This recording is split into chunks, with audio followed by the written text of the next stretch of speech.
I'm Connor Old, and welcome back to another episode of Old's Oscar Countdown. And here we are at one of the milestone Oscar videos that I do every single year, my final Oscar nominations for the 2022 Oscars. It's a video that really the Old's Oscar Countdown every year counts down to. If you don't know, I've been breaking down every single category for the past 3 months now, trying to predict what I think will get nominated at the Oscars, and then eventually, of course, this is in my last video, I will predict ultimately what I think is going to win at the Oscars. I've been doing a bunch of different videos. You guys have been showing a lot of support. We're talking about multiple videos a week, bonus episodes, as well as the regular scheduled programming. So if you are new and this is maybe your first video, if you want a little bit more in-depth analysis, I have covered every single category in depth except for the short categories, where I really talk about this from my process and my thoughts and really go in depth. This video will not necessarily be a super in-depth video.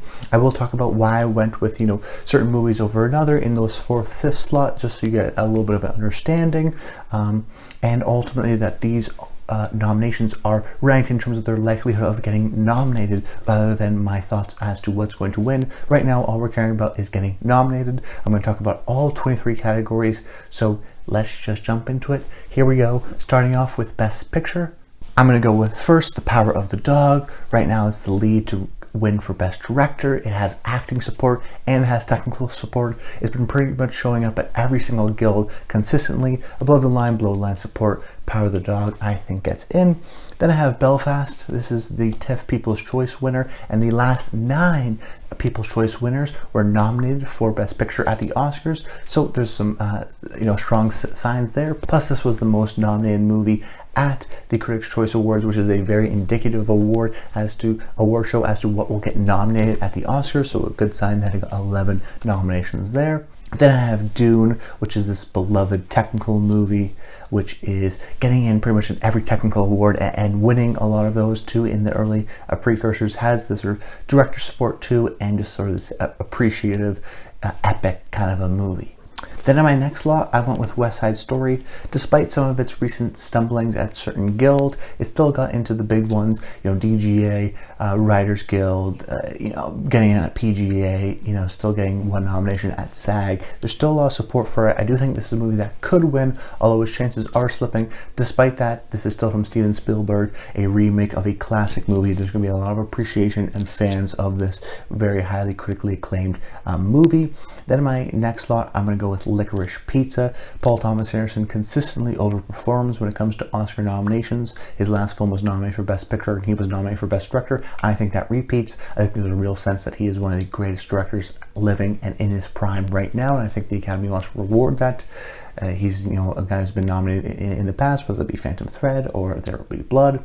I think Licorice Pizza is a little bit more of a joyful movie than those, but it's celebratory, particularly of the Los Angeles region, and I think that will connect with Academy voters. Then I went with King Richard, which is this crowd-pleasing movie that ever since it premiered at Telluride has been on track to get Will Smith his Oscar. So I think he's the lead frontrunner for Best Actor, but I also think someone like Ananjanu Ellis can get nominated for Best Supporting Actress. It has that sort of crowd-pleasing populist style that we've seen movies like Bohemian Rhapsody or Green Book do well and get nominated because it has that kind of style. A sports movie and a biopic, 2 genres that actually have done very well in terms of getting Oscar nominations, preferably the biopic aspect. And I think the King Richard story of the Williams sisters is an interesting one and a fascinating one, and one that definitely resonates. So far, getting in PGA, getting in at SAG Ensemble, indicative awards in terms of the ultimate nominations. Then I have Don't Look Up, which has just been cruising past critical takes and whatnot, and has almost come out on the other side to being sort of an underrated movie. It was a huge phenomenon at its time and has been just getting the necessary nominations, whether it be Best Film at BAFTA, which is a bit of a surprise, getting in, of course, at PGA and at SAG, that ensemble nomination. So there is support for this movie from Netflix, which is a strong distributor and has been putting this movie out into the right people. And let's not forget Adam McKay is the director of this movie, and his past 2 movies were nominated for Best Picture as well. So I expect the same to happen here for Don't Look Up. Then in my 8th slot, I went with CODA. All the way back in October, I said that this was the little movie that could, that if it was campaigned right, it could do well. And so far it is, getting in Screenplay everywhere, getting in Troy Kotsur for supporting actor. Those two are close to locks. I think it has the support there, the above the line. This is a very feel-good, emotional, heartwarming movie. And I've always said, if people see the movie, it will get nominated. A lot of people are seeing the movie. Apple did a terrific job with its campaign, and I'm pretty confident that it gets nominated. So really those top 8, I'm pretty confident will get nominated. And then the 9th and 10th slot are always difficult to tell, as if you don't know, the Best Picture category always had a possibility in past years of nominating 10 films. However, they often only nominated 8 or 9. However, this year the rules changed where there will be a guaranteed 10 nominations. Therefore, I'm predicting all 10. The 9th spot, I'm going to go with the movie Tick Tick Boom, getting in at the indicative sort of late season Guild Awards, getting at first time feature DGA, getting in an Ace Eddie nomination, first getting into PGA. I think Andrew Garfield is close to a lock for a nomination. Then once we see the Best Picture chances opening up, I could say, hey, maybe it's in for Best Sound, it's on the cusp for Best Writing, it's on the cusp for Best Editing as well. So I think there's a lot of sort of above the line support ultimately for this movie. Once again, Netflix distributing it and getting in the right places. Ultimately, when it comes to getting a Best Picture nomination, particularly in these 9th and 10th slots, sometimes divisiveness helps. You know, a movie like Promising Young Woman or Jojo Rabbit had their sort of fans that were really intense and ultimately pushed that over the edge for Best Picture. I think Tick Tick Boom is in a similar sort of sense, where some people don't really like its theater kid energy, but some people love it, really do love it. So I think that sort of cult-like passion for this movie will push it over the edge into a nomination, and that recent PGA nomination sort of confirmed that for me. And then in the 10th slot, I'm sticking with The Tragedy of Macbeth. It's a movie that I've been confident in since the beginning, that this was a Oscar movie more so than anything. I still think that will be true. I think Joel Cohen is a director, and the Coen brothers in particular almost always overperform at the Oscars. And I think The Tragedy of Macbeth has above the line support in a potential screenplay nomination. I think a solid Denzel Washington nomination is likely, but also below the line support, something like a production design or a best cinematography, I think is very likely.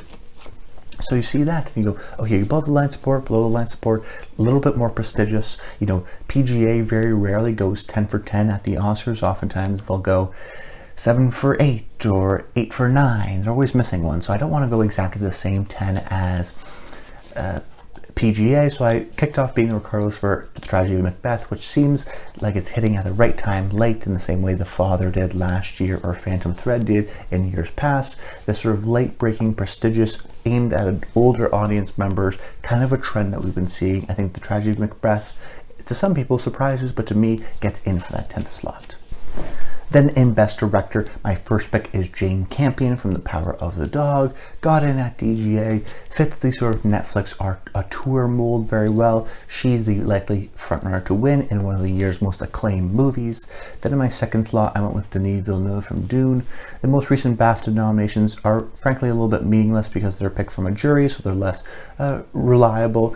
This is a movie that's been getting in every technical awards, and many times we see the technical, how did he do this kind of a director get in, whether it be Christopher Nolan or George Miller for Mad Max Fury Road or Sam Mendes for 1917. I think Denis Villeneuve, past Oscar nominee in this category, gets another nomination for the magnificent and epic Dune that's very well appreciated within the Academy.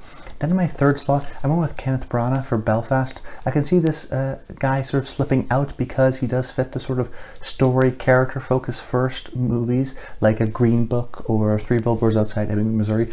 Best Picture contender that falls out of the slot, but ultimately the reason why I still have him here is because I still think this is a auteur type personal vision where the directing is still on the forefront. In a movie like Green Book, Peter Farrelly's directing wasn't necessarily in your face, but in a movie like Belfast with Kenneth Branagh, I think he is in part known for being a director, actor-director, all the way back in Henry V days. He's also, you know, this movie is very much a sort of autobiography, so there's a personal element which I think helps. I think he does enough sort of stylistic visual flares, whether it be in black and white or using these fisheye lenses. There's ultimately lent a stylistic element to ultimately reward his directorial achievement. Then my fourth slot, I went with Paul Thomas Anderson from Licorice Pizza. This is a guy who gets nominated for Phantom Thread and There Will Be Blood, and is seen as, like I said, one of these great living directors. I think Licorice Pizza, once again, sort of that personal element to it, what he was able to capture, and I think he's one of these guys where he's very much a clear auteur. His style is distinct and visual as well, along with his writing. So I think this will be one where it's like, hey, we haven't really rewarded him maybe as much as we should. Let's get him another nomination here for one of our favorite, most critically acclaimed movies of the year. Of course, he also got it in at DGA. However, my fifth slot, I'm not going to go 5 for 5 with DGA because they never go 5 for 5. They're almost always going to go 4 for 5. And actually, I'm going to leave off Steven Spielberg for West Side Story. I think the signs are clear. West Side Story has been underperforming, whether it be at BAFTA, whether it be at Ace Eddie, not getting in, even American Society of Cinematographers, not getting in these guilds. I don't think enough people have seen West Side Story. I think a lot of people will see Steven Spielberg and go, he's remaking a movie. We also know that the director's branch is increasingly international, so do we want to reward a great American director when we can reward an upcoming foreign director? That's why my final pick is going to go to Ryusuke Hamaguchi for Drive My Car. This is the Thomas Vinterberg Another Round surprise, or the Pavel Pawlikowski Cold War surprise, but if you listen to this channel, you won't see it as a surprise, because we're going to predict once again the sort of foreign director coming in. This has been happening all the way into the 70s and 60s, even when Steven Spielberg got sort of bumped out for Jaws in the case of Fellini in that year. So oftentimes the director's branch has a history, but more recently, of nominating these international movies, and have been kicking out these sort of older American Western directors, whether it be Ridley Scott for Martian, doesn't get in, Clint Eastwood, American Sniper, doesn't get in, instead for these more international directors. And I think in this case, Ryusuke Hamaguchi for Drive My Car, one of the year's most critically acclaimed international movies of the year, I think because of his distinct visual flair and sort of come out of nowhere kind of a filmmaker, he will be appreciated and nominated.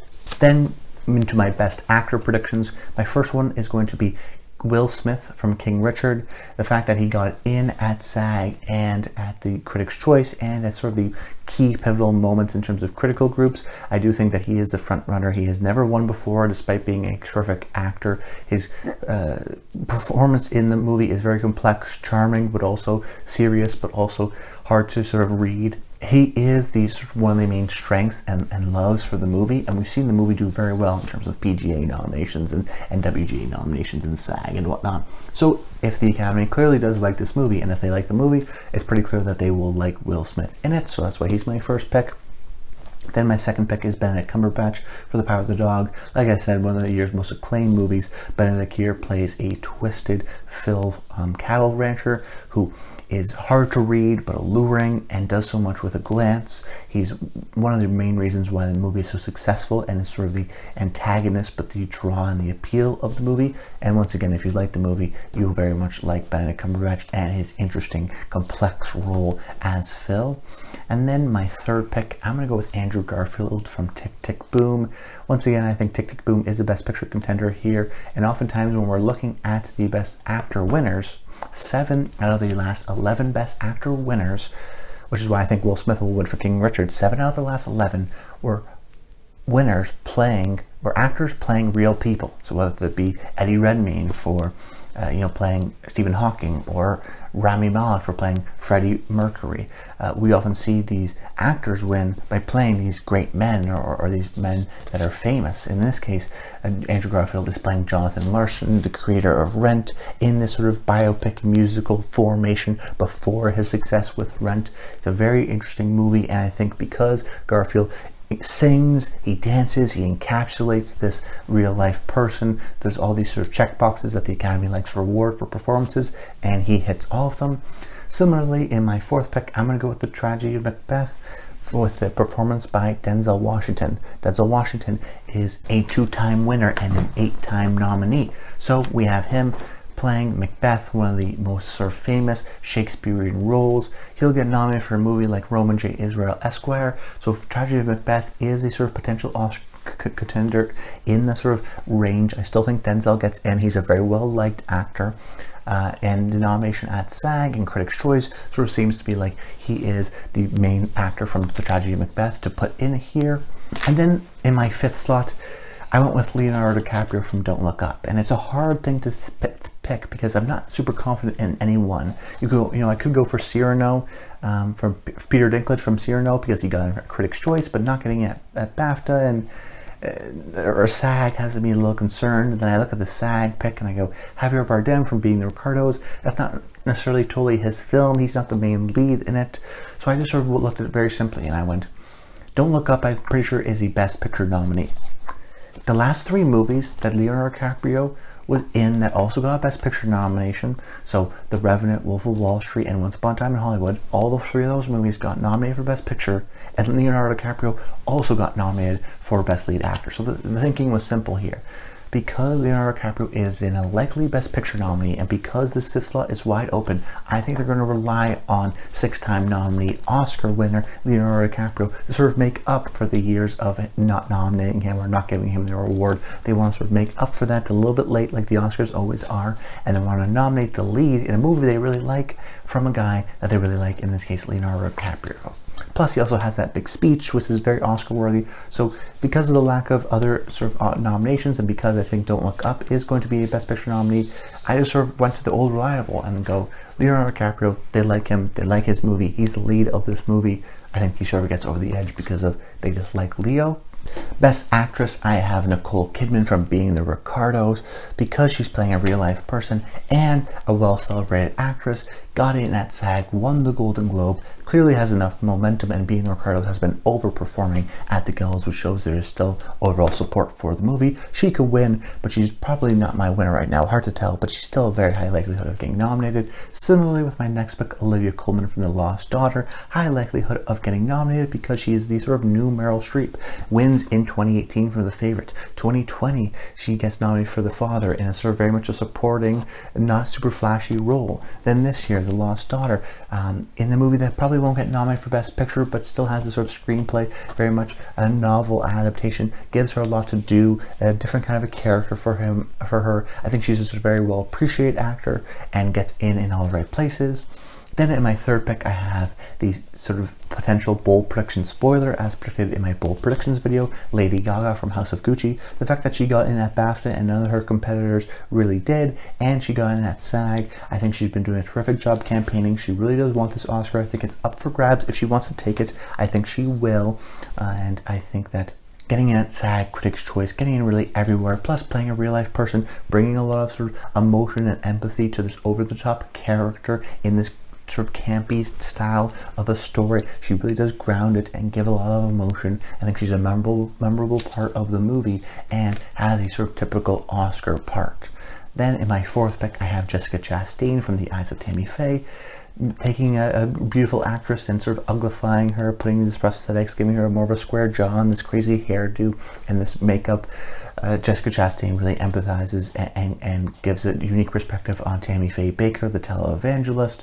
And I think Chastain really has been campaigning and wanting this nomination as a sort of mini comeback for her after being so promising and then having a couple stumbles in a row. I think she's back on track here and will get an Oscar nomination.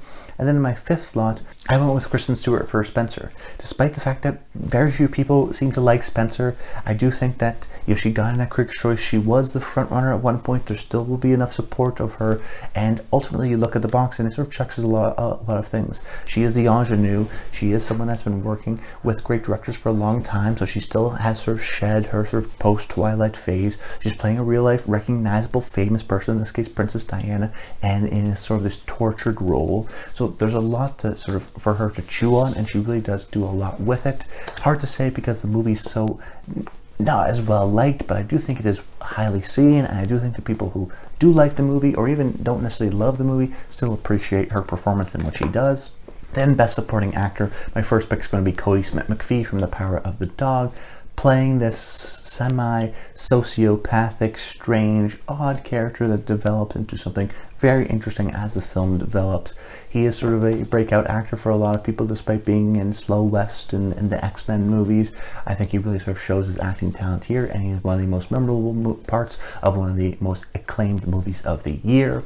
Then my second pick, Troy Kotsur from CODA, similarly to Kodi Smit-McPhee, has been getting in everywhere. Critics' Choice, SAG, is the sort of frontrunner to get nominated here at CODA, and delivers a funny but also heartwarming fatherly figure in this movie, and is oftentimes a central figure of one of the most sort of pivotal and important scenes from the movie that really make you tug on your heartstrings. So because he's sort of the Paul Raci Sound of Metal out of nowhere kind of a nominee this year, I think Troy gets in. Then my third pick, I'm actually going to go with Bradley Cooper from Licorice Pizza. I've been super confident with this since day one, and the SAG nomination confirms that. We've seen the Oscars oftentimes do these sort of bit parts and give them nominations, whether it be the small part Sam Rockwell had in with playing George Bush in Vice, or giving the Oscar to Judi Dench for 8 minutes of screen time in Shakespeare in Love. They like to reward these sort of bit parts, these cameos, when they're really well done. And I think Bradley Cooper having a great time playing John Peters, a recognizable and well-known figure within Hollywood. There's going to be a lot of appreciation for what he did there. He's almost universally the best part of the movie. And let's not forget, Bradley Cooper is a 4-time actor nominee, 8-time overall nominee. He's a very well-liked member of the Academy, and he's in a movie that is very well-liked. So Licorice Pizza, Paul Thomas Anderson movies usually overperform at the Oscars. I've been confident since day one that this will get in, and I'm pretty sure it will.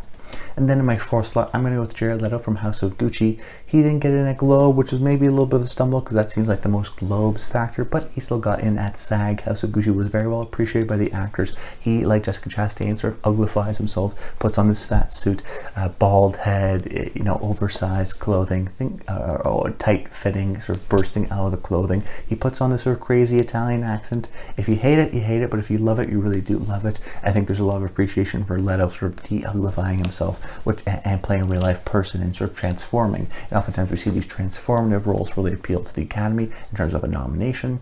And then in my fifth slot, I went with Ciarán Hinds from Belfast, which is something that's hard to do because oftentimes, at Critics' Choice, we saw Ciarán Hinds and Jamie Dornan get in for Belfast, but in that SAG, none of them did. Ultimately, I'm going to go with my initial gut prediction because I don't think we have a clear number 5, and I'm going to go with just Ciarán Hinds because he is the more sort of integral heart of the film role versus Jamie Dornan. He has Ciarán Hinds has more of the more wisdom, the humor as well, more of the typical Oscar role. He's also older, and oftentimes in the actor categories, we see older actors get the precedent over younger actors. So Ciarán Hinds has been acting for a long time. He's a guy who's seen in a bunch of stuff, and I think finally will get his sort of appreciation. I don't think it's going to be both Belfast or neither Belfast. I've always said it. I think the likelihood mostly will be Ciarán Hinds, and I think if Belfast is a serious contender, it needs this nomination. Then in Best Supporting Actress, my first pick is still going to be Kirsten Dunst from The Power of the Dog. I still think that Dunst has the most showy part in one of the most acclaimed movies of the year in The Power of the Dog. In this portrait of a complicated woman turning sour, Dunst really gives her a lot of empathy, but also sort of breaking down, and it is a sort of typical Oscar role, probably the most showy in a sort of non-necessarily Oscar-y type of a movie. Dunst is someone who's really continued, has sort of turned or transformed her star status into working with great directors, whether it be Sofia Coppola or Lars von Trier. I think now she'll sort of finally get recognized for her work here with Jane Campion. Then my second pick, I'm going to go with Ariana DeBose for West Side Story. She's a possible spoiler to get nominated and potentially even win.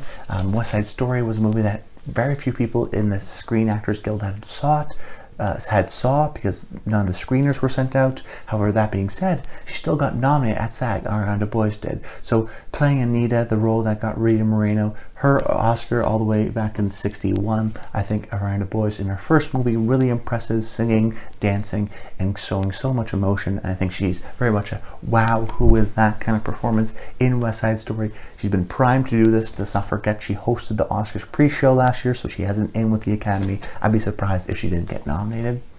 Then my third pick is a potential spoiler as well, Katrina Balfe for Belfast. I think she has a sort of European, British support for sure because she is a well-respected actor, even appearing in all those years in Outlander, but then in Oscar-favored movies like Ford v Ferrari. Here she plays the mother. It also helps that even though she's in the supporting category, she's in a lot of the film. She's in the beginning, she's in the end. When the father goes away, she's there to be the sort of motherly figure and help Buddy out through his times. She's also one of the most emotional parts of the movie and gives a lot of these sort of big speeches that sort of delivers the ideas of the movie. So when you think of Belfast, you think of her, and if we think Belfast is one of the most acclaimed potential Best Picture spoilers, then we should think Katrina gets in. Then my fourth pick, I have Ingenue Ellis from King Richard. Despite missing out on SAG, did get in that Critics' Choice, and let's not forget she also did get a SAG nomination in the Best Ensemble side. So I still think King Richard is a movie that will be crowd-pleasing and populist and appeal to a large member of the Academy. And in the couple scenes that she did have, she was very impressive. You know, this is not a sort of typical supportive wife character. It's different. She goes toe-to-toe with Will Smith, and there's a couple times in the movie you go, wow, who is that? Let's nominate her just for that scene alone. I think that will happen here for a well-liked movie in King Richard. Then my fifth pick, I went with Ruth Negga from Passing, because she got in at SAG, because she is very much a co-lead of the movie. Oftentimes that helps if you're a sort of lead and supporting actor race, because when we think of the movie, when we think of Passing, we think of, you know, Rebecca Hall, but we also think of Ruth Negga and Tessa Thompson as the sort of co-leads. She is a sort of gaze and obsession of Tessa Thompson's character, and is a very sort of complex, interesting character, how she plays it. Let's not forget Ruth Negga got nominated for Loving over Amy Adams in Arrival for 2016, which was a bit of a surprise. So we know the Academy likes Ruth. So despite Passing not being maybe the most well-liked movie or most well-seen movie, Ruth Negga does enough and has enough sort of critical support, particularly, but also that SAG nomination to make me confident to put her in that fifth slot. Then Best Original Screenplay, my first one is going to go with Licorice Pizza. I think Paul Thomas Anderson wins this, and just the fact that Paul Thomas Anderson has been nominated for 8 Oscars, yet was never nominated for a Golden Globe until this year. And what was it for? Best Original Screenplay. So just because he got nominated for that, even though the Globes didn't really like him and the Academy does, if he gets that nomination for Best Original Screenplay at the Globes, he's definitely getting a nomination at the Oscars. Then my second pick is Belfast, because if this is a real Best Picture contender, then it probably should win, if not at least get nominated in this category for this heartwarming, funny, populist, great story about moving. Then my third slot, I went with Don't Look Up. Adam McKay's last 2 movies were also nominated for Screenplay Awards, and The Big Short actually won for Best Adapted Screenplay. So for another style of McKay's socially conscious, humorous movie that with that witty signature dialogue, I think McKay gets an easy nomination here. Then in my fourth slot, I went with King Richard, because of the sort of difficult task of merging a sports movie with a biopic. Has some great lines of dialogue and great speeches for its actors, while also being sort of a generally well-liked, structured story. That's sort of a little bit classic Hollywood we've seen do well in this category. I think King Richard is a well-liked movie and should get in for screenplay, as well as getting that WGA nomination. And then my fifth slot, I have being the Ricardos. Aaron Sorkin has been nominated 4 out of the last 5 scripts he wrote. So this is a guy who often, almost always gets nominated for screenplay for his signature Sorkin-esque, fast-paced, intellectual, and emotional dialogue. I'd be shocked if he doesn't get a nomination.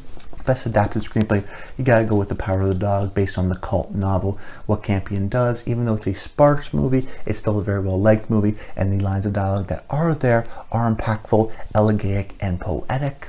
Then my second pick, I went with CODA, which, like in the Best Original Screenplay category, is the sort of heartwarming movie of the year. It has this sort of traditional emotional structure that pays off very well. And in the past years, we've seen Parasite and Minari get Best Screenplay nominations. And I think that's in part because they're mostly subtitled, so you can actually see the dialogue. In this case, CODA, because most of the movie is signed, we actually see a lot of the dialogue, and I think it gives an additional awareness to the viewer that actually can tell and have an additional appreciation for the dialogue, because you're actually seeing it and reading it on screen.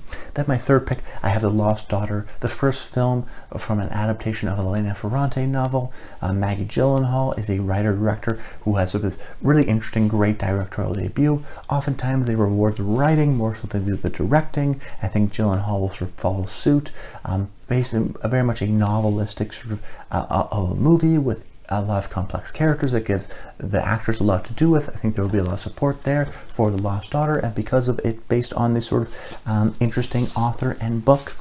Then in my fourth slot, I went with Dune, and despite my best sort of pushes against it, I couldn't ultimately. Getting in at BAFTA, getting in at WGA, I think it has enough support. You know, this is a movie that doesn't have a lot of dialogue, but frankly, at the end of the day, we have to care about what movies are liked, and Dune is well liked. In the same way, Nomadland didn't have a lot of dialogue, got nominated for Adapted Screenplay. 1917, not really terrific.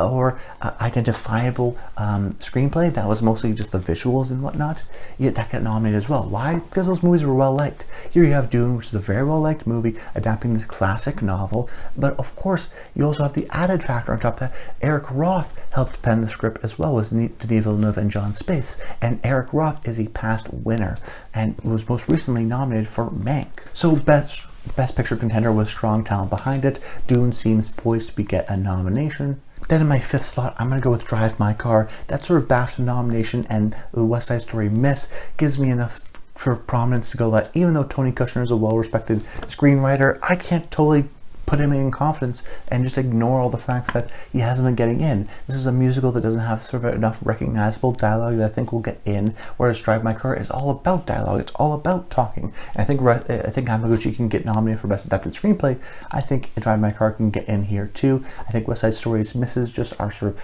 enough, and Drive My Car has enough sort of support. And once again, that international factor to the fact that you're reading so much of the movie, I think that has an additional appreciation for the screenplay and the words and the wordplay. Best editing, I have The Power of the Dog. Interesting to see that I didn't get in at BAFTA, but the truth is, if this movie does not get nominated for Best Editing, it will not win Best Picture. So because I think it's the Best Picture frontrunner, I think it's going to get in here. Similarly for the Belfast. Third pick, I went with Dune. This is from editor Joe Walker, who's been nominated twice, and just for the scale and sense of being able to take down this huge book and simplify it into movie form, the same way they appreciated a movie like The Irishman in Best Editing for being such a long movie. I think they'll appreciate Dune.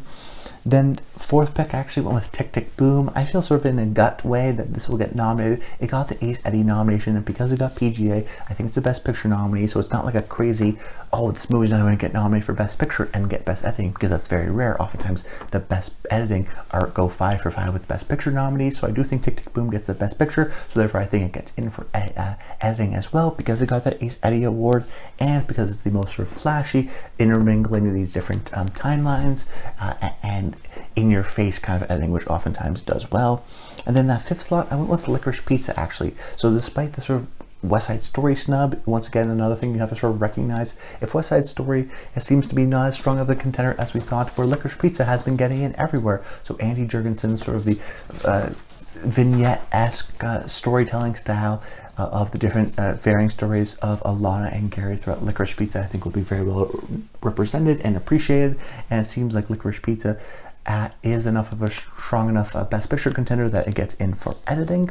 Best Cinematography, I have Dune here from past nominee Greg Fraser. Got in at ASC, got in at Critics' Choice for the massive scale that Denis Villeneuve brings. As a matter of fact, his last 4 movies were nominated for Best Cinematography, so it'd be a shame and a crazy thing to think that Dune would not get in for cinematography. Then in my second pick, I have The Power of the Dog from Ari Wegner, who does a terrific job with frames within frames and these beautiful landscapes. There is some concern that people watch this movie on Netflix won't appreciate the cinematography. That being said, it still got in at the American Society of Cinematographers, so there is support there, and I think what she does, like I said, with the framing, with sort of landscapes, oftentimes the storytelling is within the frame, and that tight, tense, communicative visual style I think will be appreciated. The Tragedy of Macbeth is my third pick, and despite lackluster performance as a movie in general, it's still, cinematography has been getting in everywhere. Even, it doesn't do very well at Critics' Choice, it still gets in for cinematography, gets in for the American Society of Cinematographers, and Bruno Delbonnel is a guy who will get nominated for a movie like Harry Potter and The Half-Blood Prince, and that's the only nomination that movie gets, but it will get nominated for cinematography just because they appreciate Delbonnel and his work here, and what he does sort of mimicking the Passion of Joan of Arc style, drier movies is really terrific, and I think and that's our very stylistic black and white approach. Once again, black and white movies do very well in this category too. That I think makes sense. And then my next pick, Belfast, is another black and white movie which uses sort of interesting 360 cameras and fisheye lenses, which brings a unique, distinct visual style to it. And ultimately, black and white movies I almost always bet on when we're wondering, is it going to be Ford v Ferrari? Is it going to be The Lighthouse? Is it going to be a movie like Ida? Is it going to be a movie like Cold War? They almost always get nominated because they are interesting and stylistic, and Belfast is in a similar fashion.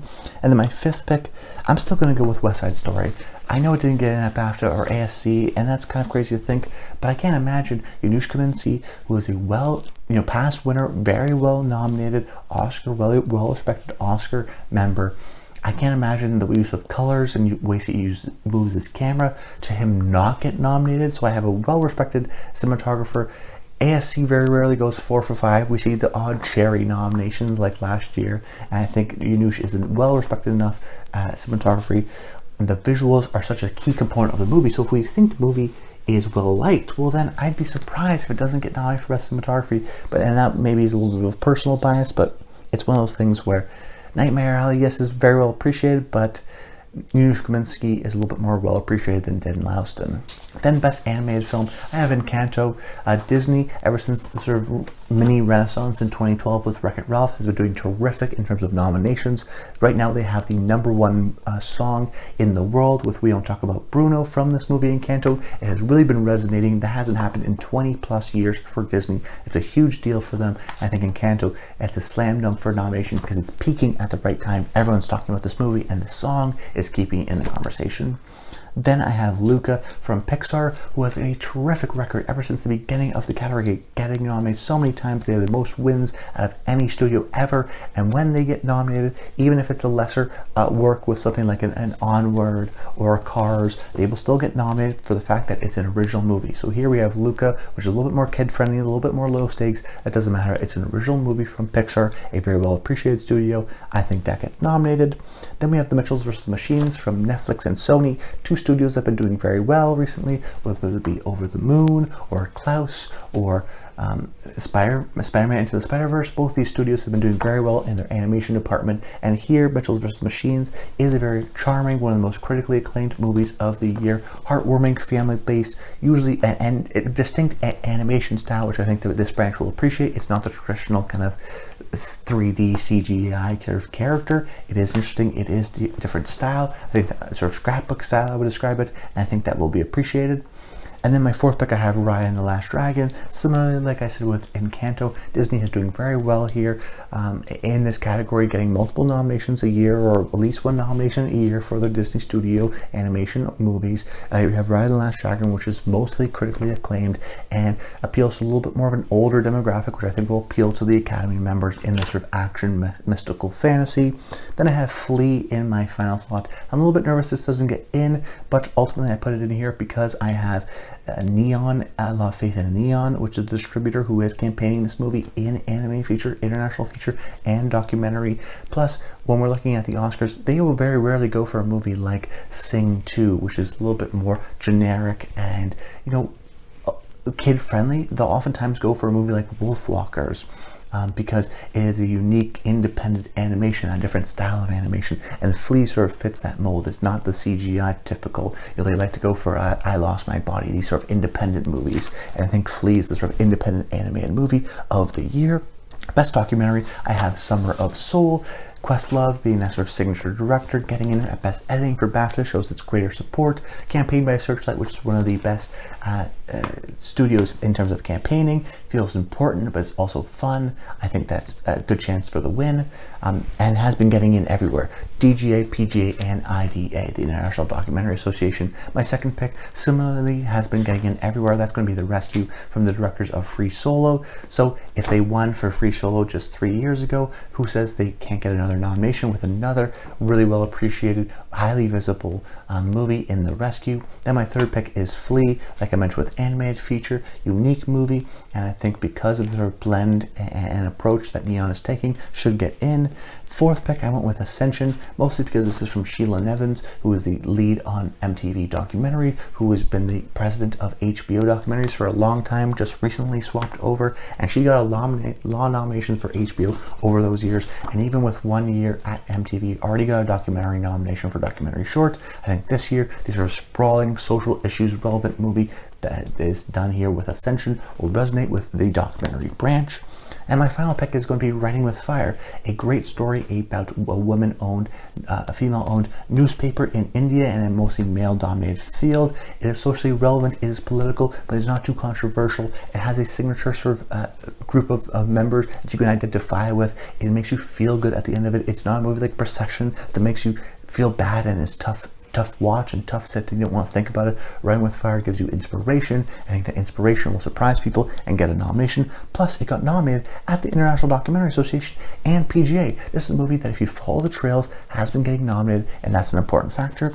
Best Costume Design, I have Dune, with nominations at Critics' Choice and the Costume Designers Guild. Has been getting in everywhere and seems to follow probably the sci-fi bend from the Costumes Guild that we've been seeing, with Black Panther wins and Mad Max Fury Road wins. Then I have Cruella in my second pick. Frankly, this is a movie about costume designers with terrific, bold, often frequent costumes. It's a movie about costume designers in many ways, and the costume designers love that factor. Nightmare Alley, because it's been getting in everywhere. I think there's a lot of appreciation for the technical part of this movie in the sort of rainy, wet period. Low class carny, but then high class suits, and that evolution as told through the costumes and the breadths of costumes is very well appreciated and should get nominated. Then I have House of Gucci, which it actually uses real Gucci clothing, despite its sort of lack of nomination at BAFTA, which is a little bit surprising. Did get in a Critics' Choice and Costume Designers Guild, and I think this will appeal to the Academy, the more American Academy members, as it did at the Screen Actors Guild.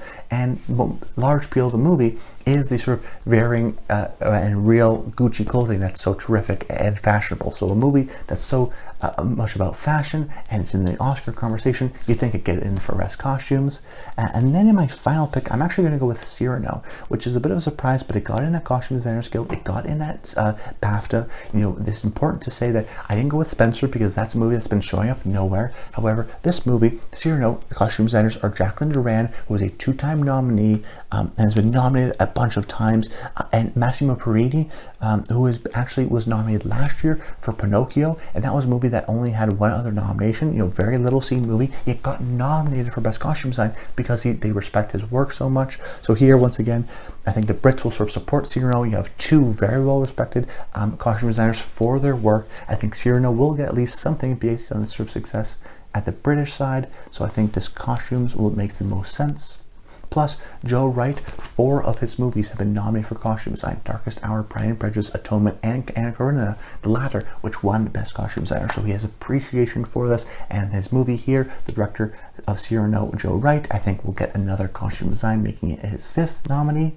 Best Production Design, I went with Dune because it got in at the American the Art Directors Guild, it got in at Critics' Choice, it got in at BAFTA, has been sweeping sort of this technical love, the mix of VFX and real life sets. There will be a strong appreciation. Dune makes sense. Then Nightmare Alley has been getting in everywhere as well, got all the technical awards at Critics' Choice, which shows that there's a strong sort of technical appreciation for this movie, Nightmare Alley.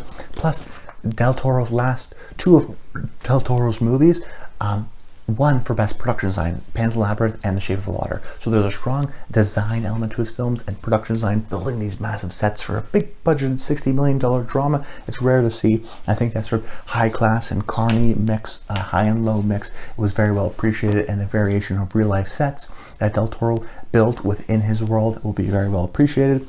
Then I have The French Dispatch here, the last Wes Anderson movie that was a live action movie, actually won in this category because of the style that Wes brings.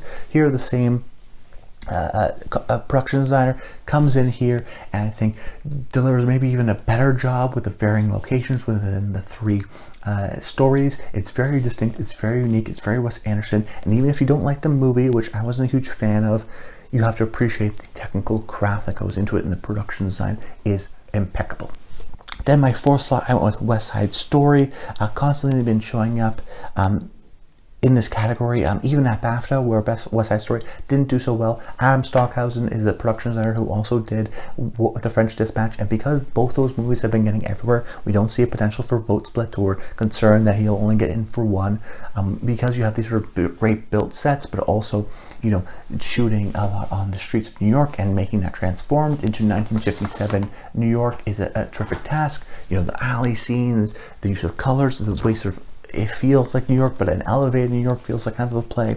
Very well respected and I think appreciated. And then my final slot, I went with The Tragedy of Macbeth. Now, despite it not getting in at BAFTA, I think this final slot is up for grabs. You have Cyrano getting in for BAFTA. You have Belfast getting in at Critics' Choice. However, ultimately, I look at the guilds. And the guild, the Art Directors Guild, went for The Tragedy of Macbeth, which I think is important, in which that the guild, Belfast or Cyrano, did not get in. And ultimately, when we're talking about the branch, we're talking about the guild, we're talking about those voters. And Tragedy of Macbeth doing what they did on a studio lot during COVID, a very creative approach to it, very simplistic, very minimalist. Also, the set director here, Nancy Hay, is somebody that's been nominated a bunch of times as a 2-time winner, most recently for Once Upon a Time in Hollywood, so she's very well appreciated. And let's not forget, when we're talking about Coen Brothers movies, did we forget about the production design nomination for Hail Caesar? That was a bit of a surprise. Same thing with costume design nomination for Ballad of Buster Scruggs. That was a bit of a surprise. They almost always overperform at the Oscars, so I think because of its unique approach to production design and past winners, and from the fact that the Coens usually overperform and appeal to the Academy, Tragedy of Macbeth actually feel confident gets in that 5th slot despite its lack of nominations earlier. For production design, best makeup and hairstyling, first one I have here, The Eyes of Tammy Faye. Like I mentioned earlier, oftentimes the best makeup winner is tied to an actor nomination. So think of Vice, had the Christian Bale actor nomination. Think of The Darkest Hour had the Gary Oldman nomination. Bombshell had the Charlize Theron nomination, and this year I think it's going to be a couple. The first being The Eyes of Tammy Faye. I think Jessica Chastain will get nominated, and the makeup will correlate to a nomination because of the prosthetics to make and transform Jessica Chastain into Tammy Faye Baker. Similarly with my next pick, House of Gucci, which transformed in many ways Jared Leto into Paolo Gucci, giving him the sort of fat suit but also prosthetics to really change him, and he looks almost unrecognizable. Then I have here Dune, because of the makeup done with the Baron and Stellan Skarsgård's character, in terms of making that realistic and blend in, but very much still prosthetic heavy, which is an appreciation here. Plus, it's been getting in everywhere. Cruella, which is a little bit more of a hairstyle kind of a movie, but of course has that sort of signature makeup. Coming to America, which has a lot of prosthetics, and like I said, we've used this award oftentimes for prosthetics, and its makeup is less so makeup and hairstyling, more so what's the best prosthetics. And Coming to America, the first Coming to America actually got nominated for best makeup, and I think Coming to America, the second one here, will get nominated as well because of the different variation of characters that have to be made. Plus, let's not forget, Eddie Murphy got a special honorary award just last year from the Makeup and Hairstyling Guild, so there's an appreciation for him and his work. I think Coming to America is a surprise or a sneaky pick, but if you're locked in, it should make a lot of sense. Best visual effects, my first one here is going to be Dune. It's very well at the visual effects branch, has been getting in everywhere. The mix of practical and real is hard to tell, and I think that's a huge achievement. Denis took a lot of what he learned, winning best visual effects from Blade Runner 2049 and applying it here. No Time to Die is my next pick, because oftentimes when we're looking at the winners or the nominees in this category, The Irishman, 1917, First Man, Interstellar, they're not these big sci-fi CGI slugfests and spectacles. They're oftentimes incorporated. First Man has some CGI, but it's very much incorporated. Similarly with Interstellar, it's not these big CGI characters and crazy fests. I think No Time to Die, the fact that it got a nomination in the photoreal feature at the Visual Effects Society is very telling. I feel confident No Time to Die will get nominated. I also feel confident Godzilla vs. Kong will get nominated as my third pick. We've seen movies like The One and Only Ivan and the Planet of the Apes movies get nominated for particularly their ape creature design, and even the first Kong Skull Island for their ape design. Here we have Godzilla vs. Kong, often great water physics done with the fur textures on Kong in these battles within the water. I think the character design and the mold done on this movie will be appreciated, because we've seen this, whether it be The One and Only Ivan last year or the Dawn of the Planet of the Apes movies. We see this appreciation for these character models, and Godzilla vs. King fits into that perfectly. Then my fourth pick was Matrix Resurrections. It has been doing overperforming more generally in sound and in visual effects than I thought. It has this sort of unique different world that we almost forgot is so unique to the Matrix.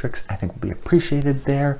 And then my fifth slot, I went with Spider-Man No Way Home, one of the biggest movies of the year. Has been surprising in another couple of nominations in terms of, I think, could potentially even get a sound nomination as well. I'm not predicting it, but it could. And I think because it's one of the most popular movies of the year, we usually get at least one Marvel movie to get nominated in visual effects. So what they did with the Spider-Man and the three different villains, I think is going to be well appreciated in terms of blending that all together, and because it's just a well-liked MCU movie. Best sound, my first pick is going to be Dune, because I have that connection to best editing, which is a strong connection between best editing and best sound. Dune got in at the Cinema Audio Society Awards, got in the Motion Picture Sound Editors, got in at BAFTA. Once again, I mention this all the time, but it is a technical marvel, and it will be appreciated as such. Then I have No Time to Die as well for best sound, because it's been actually doing very well in terms of getting a cinematography nomination or editing. It is a well appreciated, particularly with the British side of the Academy, movie, and because this is sort of the final Daniel Craig James Bond, I think we'll get a little bit of an extra boost, and the sound of those gunshots and the sort of action skirting of the cars, plus getting in at the Cinema Audio Society, which is a little bit more of the predictive award and Critics' Choice, gives me confidence that it will get in for best sound. West Side Story, even though it has been doing poor in other categories, has been getting in here, like production design at BAFTA, at Critics' Choice. Plus it's a musical, and we see the sort of mix now of sound editing and sound mixing, but oftentimes the sound mixing categories often prefer musicals, so I expect that sort of sound mixing branch to really support West Side Story. Then in my fourth and fifth slots, it's kind of up for grabs. It could go for A Quiet Place, it could go for other movies, Tick Tick Boom, but ultimately I went with two movies that I think are the front runners to win for Best Picture. In the same way we see a Roma nomination or a Nomadland nomination for Best Sound, just because these categories, they like the best movies too, and sometimes they just want to nominate the best movies even if they don't have the best sound. So that's my fourth and fifth slot, are going to be The Power of the Dog and Belfast. Belfast got in at the Motion Picture Sound Editors Guild. Power of the Dog got in at the Cinema Audio Society, so there is guild support to the movies, but also I think there's just general support for their movies in general that I think will help them get those nominations. Best score, first pick, I have Dune from Hans Zimmer. I think has the potential to win this time with this great epic score that mixes the Bene Gesserit unique sort of foreign sounds with this sort of more traditional House Atreides sounds. So the different clans have their different unique scores, memorable, epic, loud. I think Hans will be appreciated there. The Power of the Dog, Johnny Greenwood, has been nominated a bunch of times, has yet to win, but in a well-appreciated movie of the year, and a very dominant and in-your-face kind of use of music and sound and guitar. Eerie, off-putting, helps to sell the success of that movie. We have Don't Look Up from Nicholas Britell, who's been nominated twice. We have a movie that I think is going to be very well liked in terms of Don't Look Up, a Best Picture nominee, and Nicholas Britell, who wrote the theme to Succession, did Moonlight, If Beale Street Could Talk, and is becoming quickly a well-respected nominee and composer.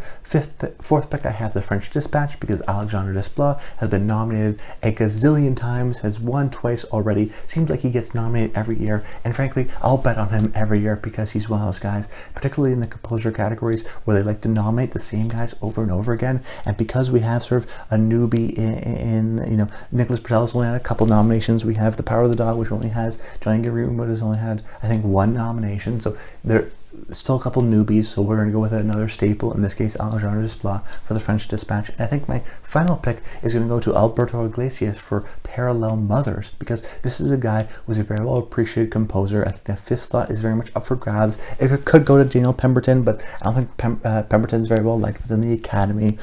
He only got his first nomination last year, where Alberto Iglesias is well liked. He's been nominated 3 times before, and he'll get nominated for a movie like The Kite Runner and be the only nominee from that movie. Oftentimes I like to see that, because what does that tell us? It tells us that the movie in general is just well liked. This may be the only nomination from Parallel Mothers, but it is a very well seen movie from Sony Pictures Classics, Pedro Almodovar. It should get at least one nomination, and because of that sort of Golden Globe surprise nomination for the score, I think Alberto Iglesias is an easy, dumb reach to be, hey, we like him, it's a good score, unique, different than the others, put it in. Then Best Song, my first one's going to be No Time to Die from No Time to Die. It's a Bond song. The past 2 Bond songs have won for Best Song, simple enough. Then I have Encanto, Dos Oruguitas, which is not the sort of #1 hit song, but the more emotional song of the movie. I think people may not even know the difference and will think, hey, Encanto, Lin-Manuel Miranda, terrific songs, #1 on the charts. It will nominate the one that it's campaigning for. Number 3, I have Be Alive from King Richard, which is a song sung by Beyonce. Beyonce has been trying to win an Oscar for years and has done a lot for the Academy. I think King Richard is a well-liked movie. This is sort of an inspiring song. So you have the celebrity factor, you have the well-liked movie factor in King King Richard. That checks the box. I have Respect, Here I Am, got nominated in a couple key instances. I think Respect is a movie that, you know, let's not forget Jennifer Hudson got nominated for Best Actress at SAG. People are seeing this movie. I think even though it's a little bit more of a generic biopic, it's still going to be well appreciated. And I think Jennifer Hudson, for her powerful, great voice, in this case, doing an original song in the style of Aretha Franklin, will be appreciated and will be respected even just for the challenge alone. Then in my fifth slot, I'm going to go with Guns Go Bang, From the Harder They Fall. Jay-Z, Kid Cudi, a little bit more of the rap style. I think a different style, but oftentimes we're seeing the winners go to these sort of R&B artists, whether it be her last year or Colman and John Legend in years past. You can even go back to Eminem for 8 Mile. Even though The Harder They Fall may not be the most well-seen movie, I think this is a easily well-liked movie, and because these sort of, easy well-liked song, and because these sort of songs have been going a little bit more hip-hop, a little bit more R&B, this fits in really nicely. Best International Film, my first pick is going to be Drive My Car, won the Los Angeles Film Critics Circle and New York Film Critics Circle awards for Best Film, been getting in all the critics awards, should get in here for International Film if it's winning critics awards for Best Film. My second pick is going to be A Hero, which is from Asghar Farhadi. He's won twice in this category. Once again, we have Amazon here, so it's giving him a large distribution bracket. He's also been doing a lot of interviews and being out there and open, talking about his movie. So I think there's a lot of visibility about it and a complex moral ethical tale that he does so well. Another great one from Asghar Farhadi. Flea, I mentioned earlier, should be the likeliest category that it gets in, because the most easiest comparison is Wolf with Bashir, that also got nominated for Best International Feature, but a very interesting movie. Plus it's from Denmark, and Denmark has been doing very well in the past 10 years for getting nominations. Then The Worst Person in the World from Joaquin Trier, never been nominated before in this category despite being a very well respected director, been getting in a lot of critical awards and is sort of the critical darling of the year. Plus the actor has been getting a lot of actress awards too. So the fact that you're getting international awards, but also getting sort of critical actor awards, aside from just that specific category, shows the general support for the movie. And then my fifth slot, I went with a bit of a surprise. I went with I'm Your Man. This is from director Maria Schrader, who won an Emmy for Best Directing for the TV show Unorthodox. And her next movie, I think, will be a big Oscar player, She Said. So I think this movie, starring a big sort of movie starring Dan Stevens, I think will be easier to sort of jump into. Plus has a little bit more of a sci-fi interesting bend, but also an older romance. So will appeal to more of the older members of the Academy. It's got 100 to 1 odds, but Germany is also a country that's done very well. I'm Your Man should make sense here. And then in my final three categories are the short categories. I'm not going to give you a lot of analysis just because, frankly, I haven't done a whole lot and because you can only do so much. So frankly, what I've been doing for the past few years, which has been doing okay for me, is just picking them based on their names and some of their reputation. So I'm going to do that here. Just read off my list. You can go with whoever you're going to go with, but these are the ones I've gone with. Best Live Action Short, You're Dead, Helen, The Dress, When the Sun Sets, Censor of Dreams, The Long Goodbye.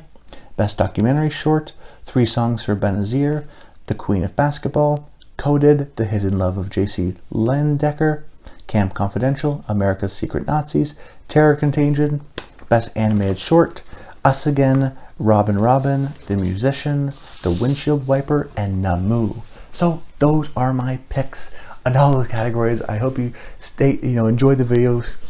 Jump through this whole video. There's always timestamps in the comments down below if you didn't know, so you can jump around and hear my thoughts or see my full predictions. Once again, I really appreciate the support you guys have been showing. Please do let me know in the comments down below your Oscar predictions final before we get them Tuesday, and stay tuned to Tuesday. I'm going to be giving my live Oscar reactions as I do every year, sort of freaking out about the Oscars when they happen, what I get wrong, what I get right, tracking it live for you guys. You guys seem to love those videos, so I try to do it every year. But that's about it, guys. Until next time, stay tuned.